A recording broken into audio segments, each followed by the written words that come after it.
ये कहानी है बिहार के फोर्सगंज की। एक बिल्कुल आम सा दिन, लेकिन उस दिन कुछ ऐसा हुआ जो हमें सोचने पे मजबूर कर देता है कि आखिर गुस्सा इंसान को हैवानियत की किस हद तक ले जा सकता है।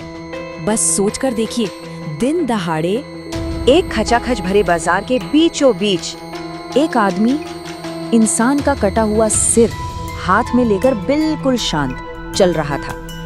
नहीं, ये किसी फिल्म का सीन नहीं है, ये एक सच्ची दिल दहला देने वाली हकीकत है। तो जैसा मैंने बताया, ये घटना है बिहार के फोर्ब्सगंज की, और इसकी शुरुआत हुई थी एक ऐसे दिन जो किसी भी दूसरे दिन की तरह ही एकदम नॉर्मल था।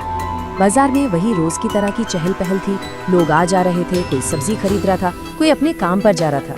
मतलब फोर्ब्सगंज में उस सुबह सब कुछ अपनी ही रफ्तार से बिल्कुल ठीक ठाक चल रहा था।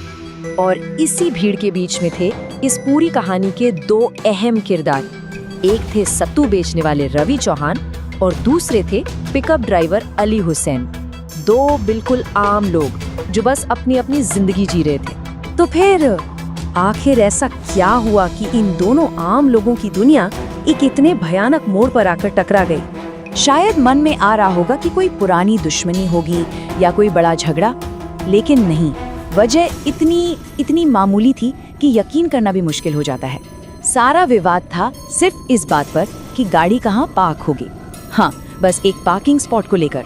तो चलिए देखते हैं कि कैसे एक इतनी छोटी सी बहस ने एक खूनी संघर्ष का रूप ले लिया। कैसे गुस्से की बस एक चिंगारी ने सब कुछ जलाकर राख कर दिया।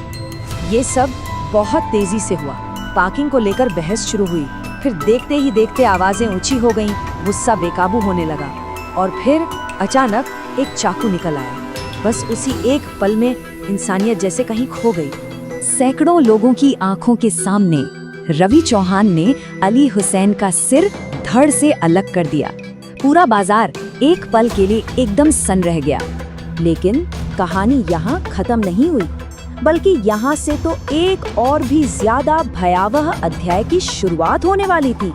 इसके बाद जो हुआ वो और भी अजीब था। रवि चौहान ने वो कटा हुआ सिर उठाया और सड़क पर चलने लगा, बिल्कुल बेखौफ, जैसे उसे किसी बात का कोई डर ही ना हो। जो भीड़ वहां थी, उसका पहला रिएक्शन था गहरा सदमा।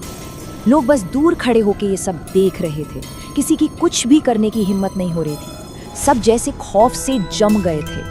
और फिर धीरे धीरे लोगों का वो खौफ गुस्से में बदलने लगा। बाजार का जो सन्नाटा था वो अब एक बढ़ते हुए शोर में तब्दील हो रहा था। देखते ही देखते भीड़ ने रवि को घेर लिया और फिर हमला शुरू हो गया। जिसके हाथ में जो आया, लाठी, डंडे, पत्थर, बस उसी से उसे मारना शुरू कर दिया। वहाँ कोई कानून नहीं था, कोई रोकने वाला नहीं था। बस कुछ ही मिनटों के अंदर रवि चौहान भी वहीं जमीन पर दम तोड़ चुका था। तो एक हत्या और उसके बाद दूसरी हत्या, ये सब जो हुआ वो अपने पीछे कई बहुत गहरे और परेशान करने वाले सवाल छोड़ गया। जाहिर है इस घटना के बाद पूरे इलाके में अफरा तफरी मच गई। सारी दुकानें बंद हो गईं, लोगों में एक डर का माहौल बन गया। बाद में पुलिस मौके पर पहुंची और हालातों को काबू में किया। तो आखिर में नतीजा क्या निकला? पार्किंग की एक मामूली सी बहस और अंत हुआ दो मौतों के साथ। दो जानें हमेशा के लिए खत्म हो गईं। ये सब हमें सोचने पर मजबूर करता है कि अगर उस वक्त कोई बीच बचाव कर लेता, अगर किसी ने उस पहले गुस्से को ही शांत करने की कोशिश की होती, तो क्या ये सब होने से रोका जा सकता था?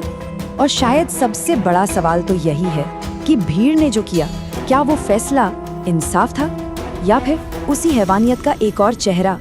इस सवाल का जवाब शायद उतना सीधा और आसान नहीं है जितना हमें लगता है।